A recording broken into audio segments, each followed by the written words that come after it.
اور اس کے بعد پھر آئیے ایک اور انہوں نے بھی جھوٹی بات گڑی. بات گڑتے ہوئے کہتے ہیں کہ یزید کا حال یہ تھا کہ حضرت امام حسین نے اس کو امیر المومنین مان لیا تھا, اپنا خلیفہ مان لیا تھا. اب آئیے ذرا یہ ویڈیو سن لیجئے, پوری تاریخ ہی بدل دی انہوں نے صاحب نے. کہا کہ 3 باتوں میں سے ایک بات میری طرف سے مان لو, اختر منی احدی ثلاث, 3 باتوں میں سے ایک بات میری طرف سے مان لو, اختیار کر لو. کیا؟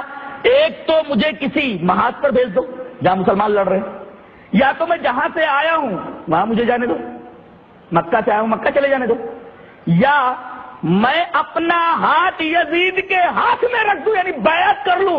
بیعت پر آمادگی حضرت حسین نے ظاہر کر دی تھی. یہ اس بات کی دلیل ہے کہ یہ مارکہ حق و باطل نہیں تھا, وہ بھی یزید کے بارے میں اپنا ذہن صاف کیے ہوئے تھے, اور یہ کوفہ والوں کے ورغلانے سے ایسی حرکت کر رہے تھے.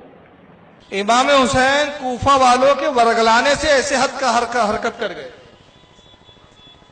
انہوں نے کیا کہا؟ یزید کے پاس بھیجو تاکہ میں اپنا ہاتھ یزید کے ہاتھ میں دے دوں, جھگڑا ہی ختم.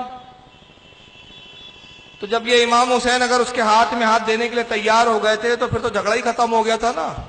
لیکن اس کے بعد اس نے کہا کہ نہیں, اصل میں معاملہ کیا ہوا کہ کوفہ والوں نے ورگلا کے امام حسین کو بلا لیا تھا اور پھر امام حسین کے خلاف سازشیں کی, تو یزید کو پتہ چلتا تو وہ اہل کوفہ کو سزا دیتا, تو اس لیے اہل کوفہ والوں نے ختم کر دیا.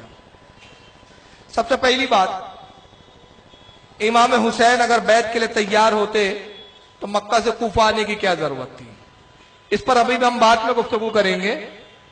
آئیے ذرا اس کو بھی سن لیجئے پہلے.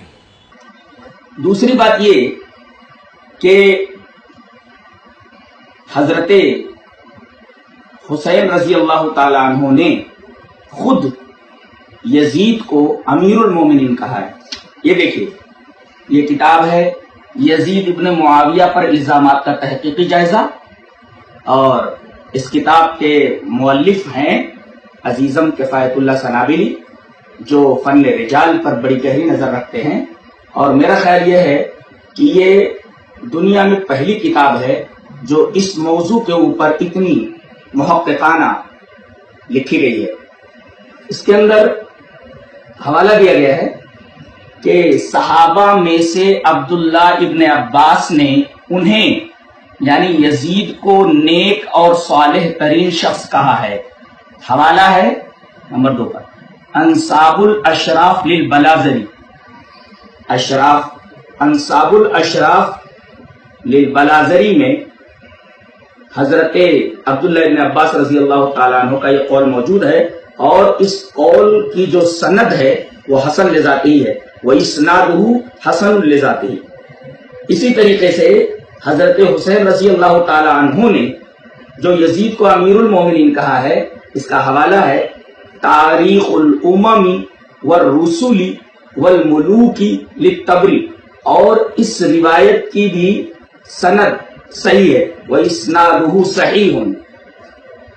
سامعین یہ فیصلہ کر لیں کہ عبداللہ ابن عباس رضی اللہ تعالی عنہما یزید کو صالح ترین شخص کہہ رہے ہیں, اسی طریقے سے حضرت حسین رضی اللہ تعالی عنہ یزید کو امیر المومنین کہہ رہے ہیں, اور ان دونوں روایتوں کی سندیں صحیح ہیں. تو اب آپ فاروق رضوی سے جواب طلب کریں کہ ناصبی کون ہے اور امام حسین رضی اللہ تعالیٰ عنہ کا مخالف کون ہے اور صحابہ کرام کا مخالف کون ہے. یہ مجھ سے جواب طلب کر رہے, جواب سن لو. کون سی کتاب کا حوالہ دیا انہوں نے؟ کفایت اللہ کب کا ہے؟ ہاں, کس جماعت کا ہے؟ تیری جماعت کے ملا کی بات دلیل بنے گی. یہ تو ایسا ہوا کہ بھائی دیکھو مسلمان کے پاس ایک غیر مسلم آیا, عیسائی آیا اور کہا دیکھو صاحب عیسیٰ مسیح کو سولی پر لٹکا دیا گیا. ہم نے کہا بھائی ہم تو نہیں مانتے. کہا دیکھو حوالہ ہے انجیل. آپ مانیں گے؟ آپ کہیں گے بھائی ہمارے مذہب کی کتاب سے لکھا, تیرے مذہب کی تو نے تو گڑگڑا کے لائی ہے, تو آپ مانیں گے کیا؟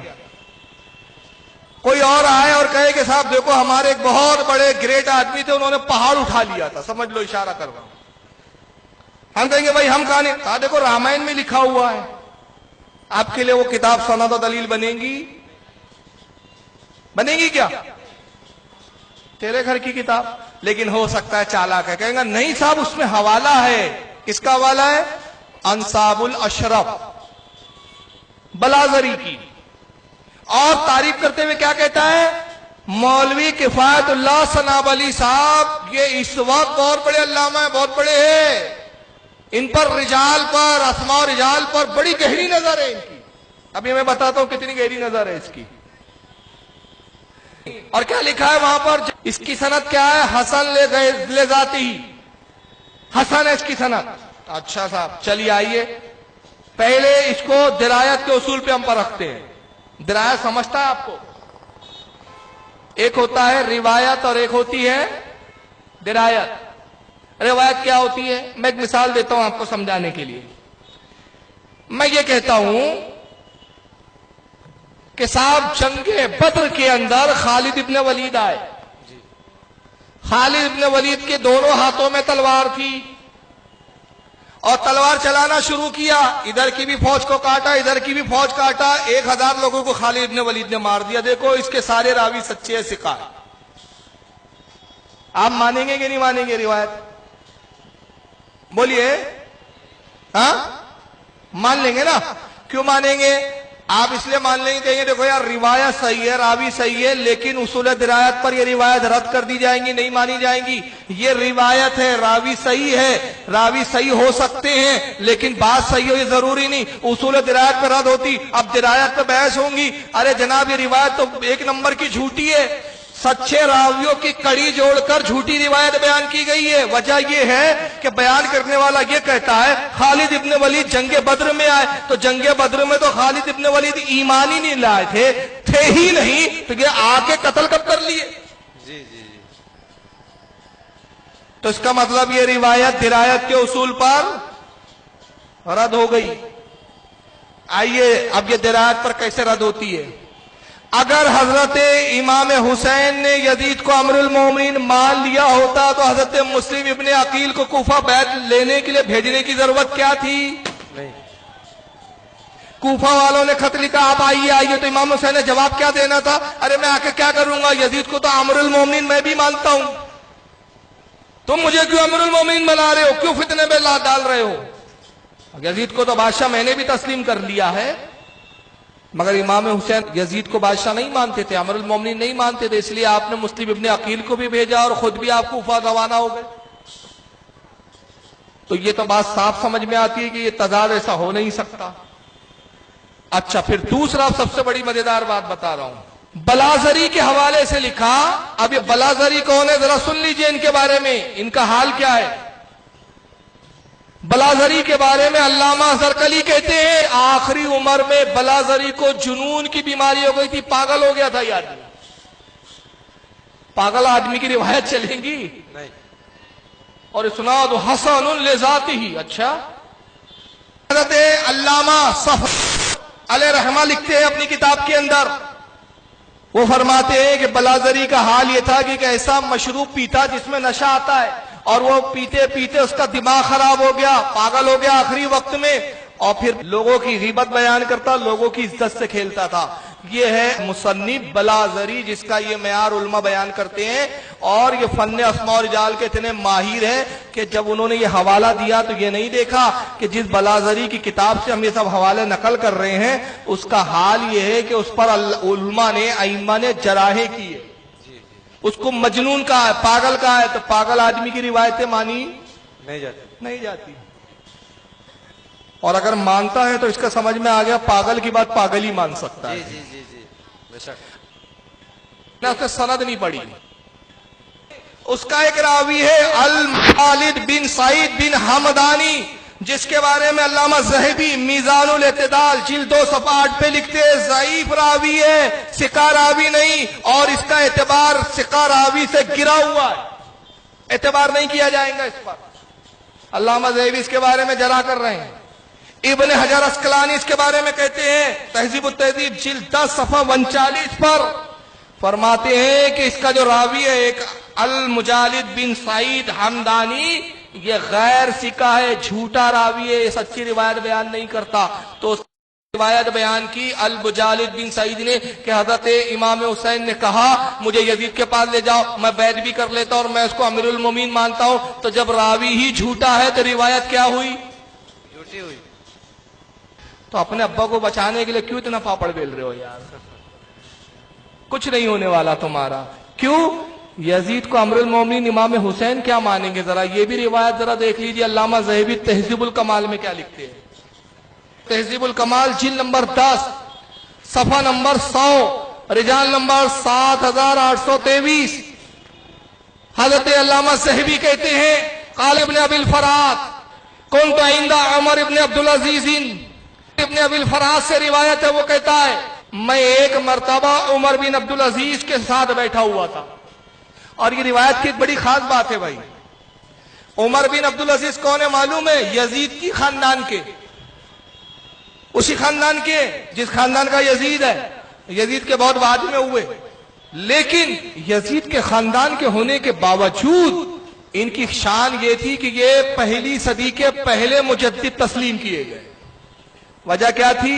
یہ متقی پرہیزگار تھے، اہل بیت کا احترام کرتے تھے، وقت کے بہت بڑے عالم تھے، امام احمد ابن حنبل کی صحبت اٹھائی تھی، بڑے بڑے ائمہ ان کی بارگاہ میں خود حاضری دیا کرتے تھے، یہ خود وقت کے عالم تھے، مجدد تھے، خاندان یزید کا تھا، لیکن یزید سے کتنی بیزاری تھی۔ ابن ابی الفرات کہتے ہیں کہ میں حضرت عمر بن عبدالعزیز کی خدمت میں موجود تھا، فذکر رجل یزید ابن معاویہ، تو ایک شخص نے یزید کا ذکر کیا، یزید ابن معاویہ کا، اور جب یزید ابن معاویہ کا ذکر کیا تو اس نے کیا کہا؟ قال امیر المومنین یزید، کہا امیر المومنین یزید یوں فرماتے ہیں، امیر المومنین یزید یوں کہتے ہیں۔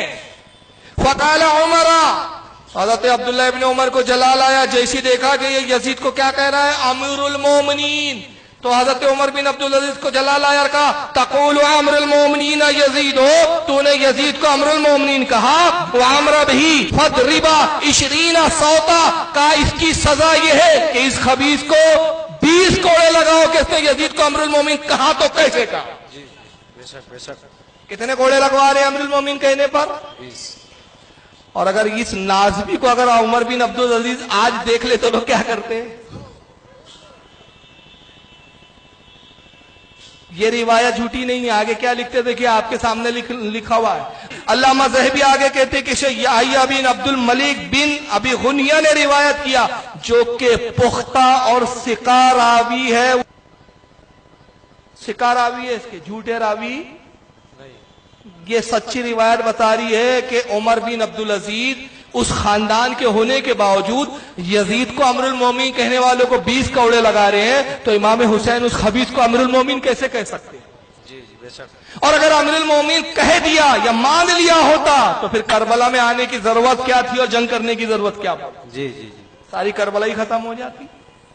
اور پھر اس روایت کو علامہ ذہبی کے علاوہ اور بھی لوگوں نے لکھا، جیسے امام ابن حجر عسقلانی رحمت اللہ علیہ نے تہذیب التہذیب جلد نمبر 4 صفحہ 429 پہ لکھا، اور ایک دوسری اور کتاب ہے ابن حجر کی لسان المیزان، اس کی جلد نمبر 8 صفحہ 508 پہ لکھا۔ امام جلال الدین سیوطی نے تاریخ الخلفاء میں بھی لکھا اس روایت کو۔